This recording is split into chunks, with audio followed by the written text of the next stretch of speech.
दोस्तों वीडियो को स्टार्ट करने से पहले आपको बता दूं, अगर आपने अभी तक मेरे इस यूट्यूब चैनल को सब्सक्राइब नहीं किया है तो सब्सक्राइब करके घंटी के बटन को दबा दीजिए। सबसे पहला हम लोग का जो सवाल है, प्राचीन सूर्य मंदिर किस भारतीय राज्य में स्थित है? तो यहाँ पे इसका आंसर होगा ओडिशा में स्थित है। प्राचीन सूर्य मंदिर किस भारतीय राज्य में स्थित है? ओडिशा, याद रखिएगा। दूसरा सवाल है, प्राचीन काल में स्रोत सामग्री लिखने के लिए कौन सी भाषा का प्रयोग किया जाता था? तो संस्कृत भाषा का। पहले संस्कृत भाषा ज़्यादा चलती थी, इसलिए स्रोत सामग्री को लिखने के लिए संस्कृत भाषा का इस्तेमाल करते थे। जैसे कि भगवद गीता को लिखने के लिए संस्कृत भाषा का ही इस्तेमाल किया गया है। लेकिन आज भगवद गीता हिंदी, इंग्लिश और भी बहुत सारी भाषाओं में ट्रांसलेट हो चुका है ताकि लोग उसको आसानी से पढ़ सके। लेकिन जब पहली बार भगवद गीता को लिखा गया था तो वो उसकी जो भाषा थी वो संस्कृत थी। तो कई बार सीधे तरीके से पूछता है परीक्षाओं में कि भगवद गीता को सबसे पहले किस भाषा में लिखा गया था? तो संस्कृत भाषा में, ये भी याद रखिएगा। तीसरा क्वेश्चन है, दक्षिण भारत में प्रसिद्ध जैन मंदिर कहाँ स्थित है? तो ये श्रवण बेलगोला जो कि एक जगह है दक्षिण भारत में, वहां पे स्थित है प्रसिद्ध जैन मंदिर। ठीक है। मगध के उत्थान के लिए कौन सा शासक उत्तरदायी है? यानी कि किस शासक के राज्य में मगध जो है काफी खिलकर काफी आगे निकल कर आया? तो वो बिंबिसार का शासक था। बिंबिसार के समय मगध का काफी उत्थान हुआ, काफी विकास हुआ। यहाँ पे अगला जो सवाल है, चंद्रगुप्त मौर्य के दरबार में आया यूनानी राजदूत कौन था? मेगास्थनीज। जैसा कि आप सभी लोगों को पता है कि जितने भी राजा हुआ करते थे उनमें कोई ना कोई जो विदेशी था वो आता रहता था। तो चंद्रगुप्त मौर्य के दरबार में एक यूनानी राजदूत आया था जिसका नाम था मेगास्थनीज। किस भारतीय स्वतंत्रता संग्राम सेनानी राजनेता को भारतीय अशांति के पिता कहा जाता है? अशांति का पिता। कई बार क्वेश्चन में सीधा तरीके से पूछ दिया जाता है कि अशांति का पिता के नाम से किसको जानते हैं? तो यहाँ पे लोकमान्य तिलक इसका सही आंसर होगा। ठीक है। उसके बाद अगला क्वेश्चन है, वयस्कों को किस शिक्षा के लिए समर्पित ज्ञान प्रसारक मंडली संगठन की स्थापना किसने की थी? तो इसका उत्तर होगा दादा भाई नौरोजी। उसके बाद चलते हैं यहाँ पे हम लोग का 8वां जो क्वेश्चन है, बाल गंगाधर तिलक ने केसरी अखबार को किस भाषा में प्रकाशित किया था? तो ये मराठी भाषा में था। केसरी अखबार किस भाषा में आया था? मराठी भाषा में। ये क्वेश्चन बार बार परीक्षा में पूछे जाते हैं, इसलिए आप हमेशा ध्यान रखिएगा। और इस क्वेश्चन से ये भी बनाया जा सकता है कि केसरी अखबार को कौन प्रकाशित करता था? तो वो बाल गंगाधर तिलक थे, जो कि मराठी भाषा में प्रकाशित होती थी। उसके बाद अगला क्वेश्चन है, वर्ष 1919 में मोतीलाल नेहरू ने किस समाचार पत्र का प्रकाशन किया? तो स्वतंत्र, जिसका नाम था स्वतंत्र। तो क्वेश्चन ये भी आ सकता है कि स्वतंत्र जो समाचार पत्र था इसका प्रकाशन कब और कौन करता था? तो अगर कब पूछता है तो 1919, जो कि 1919 ईस्वी में प्रकाशित होता था और ये मोतीलाल नेहरू के द्वारा प्रकाशित किया जाता था। अगला क्वेश्चन है, पंडित मदन मोहन मालवीय द्वारा बनारस हिंदू विश्वविद्यालय की स्थापना किस वर्ष की गई? बनारस हिंदू विश्वविद्यालय तो आपको पता ही होगा, जिसको कि BHU के नाम से भी जानते हैं, बनारस हिंदू यूनिवर्सिटी के नाम से जानते हैं। और इसको पंडित मदन मोहन मालवीय द्वारा ही बनाया गया था। ये 1916 में तैयार किया गया, यानी 1916 में इसको बनाया गया था। मौर्य वंश का वर्णन किस पुराण में मिलता है? मौर्य वंश, जिसका आपको बता दें चंद्रगुप्त मौर्य, जिस समय चाणक्य यानी कि कौटिल्य भी थे, तो चंद्रगुप्त मौर्य का जो इसका जो वंश है इसके बारे में विष्णु पुराण में जानकारी मिलती है। उसके बाद अगला क्वेश्चन है, अष्टाध्यायी के लेखक पाणिनि किस राजा के पुरोहित थे? तो यहाँ पे पुष्यमित्र शुंग के ये पुरोहित थे। तो यहाँ पे क्वेश्चन ऐसे भी पूछा जाता है कि पाणिनि जो है, ये पाणिनि जो किताब है इसके लेखक कौन थे? तो इसके लेखक थे अष्टाध्यायी। यहाँ पे अगला क्वेश्चन है, मौर्य वंश का वर्णन किस पुराण में किया गया है? मौर्य वंश का मतलब है चंद्रगुप्त मौर्य से। चंद्रगुप्त मौर्य के शासन को ही मौर्य वंश कहा जाता है। वहीं से मौर्य समाज की नींव डाली गई थी। जब चंद्रगुप्त को चाणक्य के द्वारा काफ़ी प्रशिक्षित करके मगध का राजा तैयार किया गया, मगध का राजा बनाया गया, तो वहीं से मौर्य वंश का एक नया वंश तैयार हुआ। तो इसका जो वंश का जो वर्णन है वो विष्णु पुराण में हमें देखने को मिलता है, पढ़ने को मिलता है। अगला जो क्वेश्चन है, अष्टाध्यायी के लेखक पाणिनि। अष्टाध्यायी के जो लेखक है पाणिनि, ये किस राजा के पुरोहित थे? तो ये पुष्यमित्र शुंग के पुरोहित थे।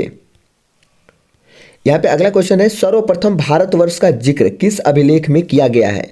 भारतवर्ष, यानी भारतवर्ष से मतलब है भारतवर्ष जो नाम है ना, इसका अभिलेख, इसका जो जिक्र है, वर्णन है, वो किस अभिलेख में सबसे पहले है?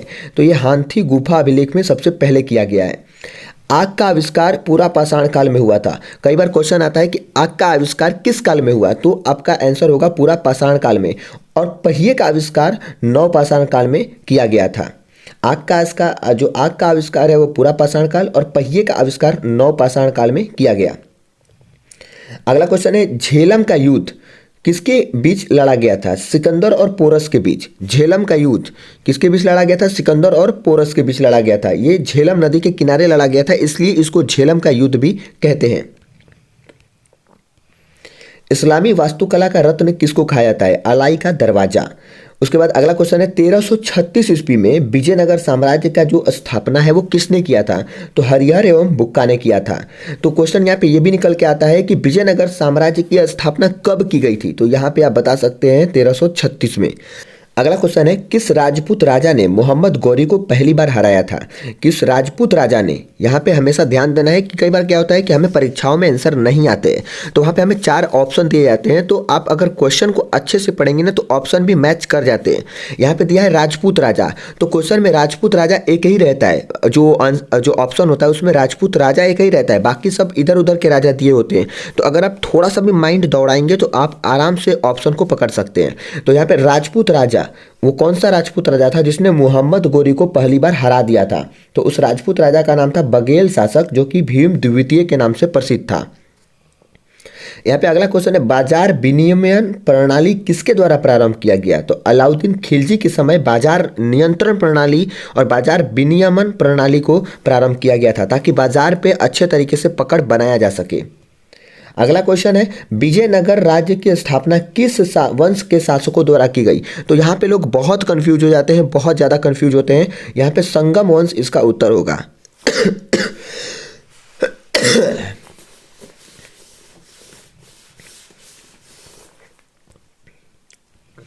अगला क्वेश्चन है, विजयनगर राज्य की स्थापना किस वंश के शासकों द्वारा की गई थी?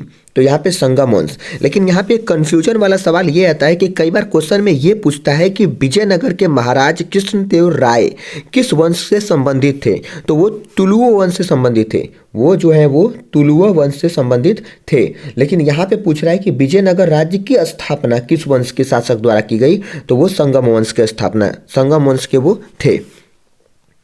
अगला क्वेश्चन है, किस शासक के शासन काल में चित्रकारी अपने सर्वोच्च स्तर पर पहुंची थी? तो जहांगीर के समय ही चित्रकारी अपने सर्वोच्च स्तर पर थी। कहा जाता है कि जहांगीर ने ऐलान कराया था अपने राज्य में कि अगर कोई भी चित्रकारी, चाहे वो कोई भी चित्रकारी हो, उसकी आंखें किसी और ने बनाई हो, होठ किसी और ने बनाया हो, बाल किसी और ने, बाहें किसी और ने, पैर किसी और ने, लेकिन फिर भी जहांगीर पहचान लेता था कि कौन से पार्ट को किस कलाकार ने बनाया है। इस तरीके का निपुण था वो चित्रकारी में, इसलिए चित्रकारी का स्वर्ण काल कहा जाता है जहांगीर के शासनकाल को।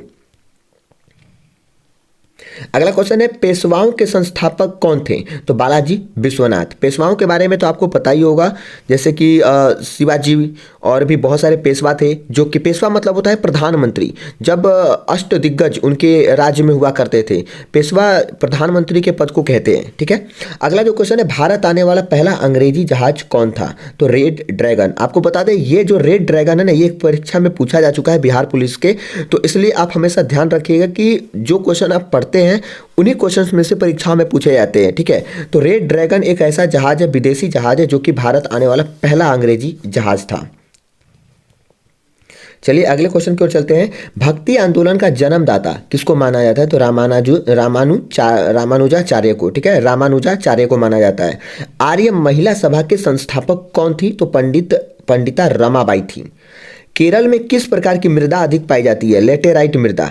मृदा कई प्रकार की होती है, लेकिन केरल में लेटेराइट मृदा बहुत अधिक पाई जाती है। जैसे कि मुंबई में काली मृदा और गुजरात में भी काली मृदा बहुत ही अच्छे मात्रा में पाई जाती है, इसलिए वहाँ पे कपास की जो खेती है वो बहुत ज़्यादा होती है। तो केरल की बात हो रही है यहाँ पे, तो केरल में जो है वो लेटेराइट मृदा अधिक पाई जाती है। अगले क्वेश्चन है यहाँ पे है कि हिमालय की सबसे बड़ी पर्वत श्रेणी कौन सी है? शिवालिक। ठीक है, शिवालिक वहाँ की हिमालय की जो है सबसे बड़ी पर्वत श्रृंखला है, पर्वत श्रेणी है। रूस में कौन सा खनिज अधिक मात्रा में पाया जाता है? तो एस्बेस्टस है, जो ये एक खनिज है जो कि रूस में सबसे ज़्यादा पाया जाता है। अगला क्वेश्चन है, किस शहर को दक्षिण भारत का मैनचेस्टर कहा जाता है? तो कोयम्बटूर। ये कोयम्बटूर तमिलनाडु में पड़ता है। बोर्नियो द्वीप कहाँ स्थित है? प्रशांत महासागर में। बोर्नियो द्वीप है एक जो कि प्रशांत महासागर में स्थित है। पृथ्वी पर वस्तु का भार किस स्थान पर सबसे अधिक होता है, यानी कि सर्वाधिक होता है? तो वो है ध्रुव पर। ध्रुव पर, पृथ्वी पर जो ध्रुव है, उत्तरी ध्रुव, दक्षिणी ध्रुव, यहाँ पर वस्तु का भार सबसे अधिक होता है। विश्व मौसम विज्ञान संगठन का मुख्यालय कहाँ है? तो ये जेनेवा में है। और जेनेवा कहाँ है? स्विट्जरलैंड में। चलिए यहाँ पे मैं आपको दिखा देता हूँ। ये देखिए जेनेवा, जेनेवा कहाँ है? स्विट्जरलैंड में है। ठीक है। अगला क्वेश्चन है, लक्षद्वीप का सबसे बड़ा द्वीप कौन सा है? तो मिनिकॉय। मिनिकॉय जो लक्षद्वीप पे एक द्वीप है जो कि सबसे बड़ा द्वीप है, लेकिन लक्षद्वीप का ही सबसे बड़ा द्वीप है वो। जापान का प्रसिद्ध शहर नागासाकी, जिसपे अमेरिका ने बम गिराया था, इसलिए वो भी काफ़ी प्रचलित है, किस द्वीप पर स्थित है? तो क्यूस द्वीप पे स्थित है। जापान में एक क्यूस द्वीप है जहाँ पे नागासाकी उपस्थित, मतलब नागासाकी जो शहर है वो वहाँ पे है, क्यूस द्वीप पे है। ठीक है। सतपुड़ा पर्वतमाला किन दो नदियों के बीच अवस्थित है? तो नर्मदा और ताप्ती के बीच सतपुड़ा पर्वतमाला अवस्थित है। अगला क्वेश्चन है, एशिया का सर्वाधिक ऊंचा जलप्रपात कौन सा है? हुंडरू जलप्रपात है। ये स्वर्ण नदी पर है जो कि झारखंड में स्वर्ण नदी बहती है। हुंडरू जलप्रपात याद रखिएगा। भारत का प्रथम उर्वरक संयंत्र कब और कहाँ स्थापित किया गया था? तो ये वर्ष 1906 में स्थापित किया गया था। रानीपेट तमिलनाडु में एक जगह है, वहीं पे बनाया गया था। यहाँ पे दोनों क्वेश्चन से एक सवाल और पूछे जाते हैं, जैसे एशिया का सर्वाधिक जलप्रपात कौन सी नदी पर है? तो स्वर्ण नदी पे। कौन से राज्य में है? तो झारखंड राज्य में है। मतलब एक क्वेश्चन से 2-3 क्वेश्चन बनाए जाते हैं। और यहाँ पे जो 37 क्वेश्चन है, यहाँ पे एक और क्वेश्चन बनता है कि भारत का प्रथम उर्वरक संयंत्र कहाँ स्थापित किया गया था? तो रानीपेट में। और कब अगर केवल पूछ देगा तो 1906 में। अगला क्वेश्चन है, किस भारतीय राज्य जो है वो 3 ओर से बांग्लादेश की सीमा से घिरा हुआ है? मतलब कौन सा वो भारतीय राज्य है जो 3 ओर से बांग्लादेश से घिरा हुआ है? ठीक है, तो वो है त्रिपुरा। त्रिपुरा जो है वो 3 ओर से बांग्लादेश से घिरा हुआ है। उसके बाद अगला क्वेश्चन है, एक व्यक्ति के राष्ट्रपति पद पर पुनर्निर्वाचन की अनुमति कौन देता है? यानी कि अगर एक राष्ट्रपति है, उसको अगर राष्ट्रपति पद पे पुनः विराजमान होना है, पुनः राष्ट्रपति बनना है, तो ऐसा जो उसको अनुमति है वो कौन देगा? तो वो हमारा भारत का संविधान अनुमति देता है। और किसी के पास हक नहीं है कि वो किसी भी राष्ट्रपति को बोल दे कि हाँ आप पुनः राष्ट्रपति बन जाइए, जब तक कि संविधान उसको राष्ट्रपति बनने की अनुमति नहीं देगा। संविधान मतलब कि संविधान में ये लिखित है कि एक राष्ट्रपति पुनः राष्ट्रपति बन सकता है। अगर लिखित है तो ही बनेगा, नहीं है तो नहीं बनेगा। कोई उसको जबरदस्ती नहीं बना सकता है या कोई अपने मन से उसको राष्ट्रपति नहीं बना सकता है। अगला क्वेश्चन है, भारत के संविधान में भारत को किस रूप में वर्णित किया गया है? तो राज्यों का संघ। राज्यों का संघ कहने का मतलब है कि भारत में कुल 29 राज्य हैं। ठीक है, 29 राज्य में से जैसे कि बिहार है, उत्तर प्रदेश है और भी बहुत सारे राज्य हैं। तो जितने भी ये राज्य हैं ये सब एक राज्य हैं, राज्यों के संघ हैं। मतलब भारत को कहीं भी देश नहीं कहा गया है, पूरे संविधान में कहीं भी भारत देश नहीं कहा गया है, बल्कि भारत को राज्यों का संघ, यानी कि राज्य मिलकर एक देश का निर्माण करते हैं, ऐसा कहा गया है। अगला क्वेश्चन है, मौलिक अधिकारों को कौन निलंबित कर सकता है?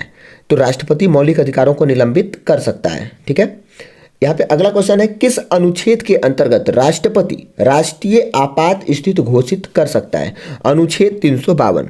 संविधान में बहुत सारे अनुच्छेद हैं और बहुत सारी अनुसूचियां हैं, उसके बारे में हम लोग कभी और बात करेंगे, लेकिन अभी यहाँ पे सवाल है कौन से अनुच्छेद के अंतर्गत राष्ट्रपति राष्ट्रीय आपात घोषित कर सकता है? तो अनुच्छेद 352 के तहत राष्ट्रपति राष्ट्रीय आपात स्थिति घोषित कर सकता है। यहाँ पे पूछा यह भी जाता है कि राष्ट्रीय आपात स्थिति कौन घोषित करता है? तो राष्ट्रपति घोषित करता है अनुच्छेद 352 के तहत। चलिए अगले क्वेश्चन की ओर चलते हैं। अगला क्वेश्चन है, भारतीय संविधान की कौन सी अनुसूची, ठीक है, कौन सी अनुसूची राज्यसभा में सीटों के बंटवारे का निर्धारण करती है?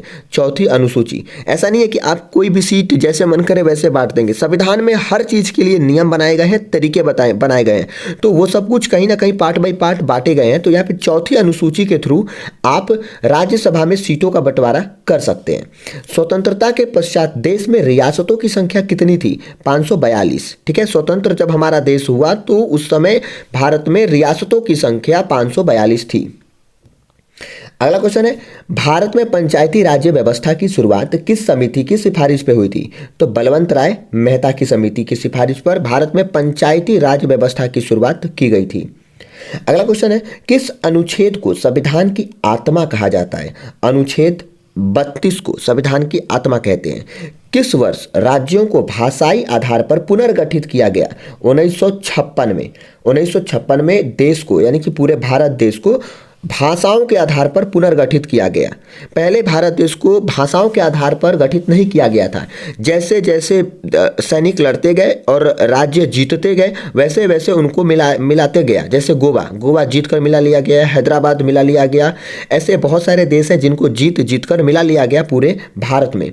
लेकिन जब भारत पूरा बन गया, जब हमारा देश आज़ाद हो गया, तो अब ज़रूरत थी भाषा के आधार पर देश को थोड़ा थोड़ा डिवाइड करने की।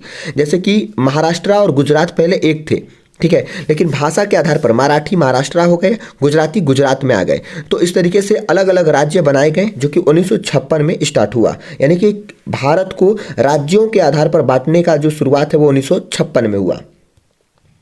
अगला क्वेश्चन है, राज्य लोक सेवा आयोग के सदस्यों की नियुक्ति कौन करता है? तो राज्यपाल करता है, ठीक है। और भारत के महान्यायवादी की नियुक्ति कौन करता है? राष्ट्रपति करता है। महान्यायवादी मतलब क्या होता है? महान्यायवादी मतलब होता है कि जो हमारे भारत देश को, जैसे हमारा भारत देश है तो हमारे पूरे भारत देश को चलाने के लिए कानून और विधि की जरूरत होती है। कानून, न्याय, ये सब कैसे होगा?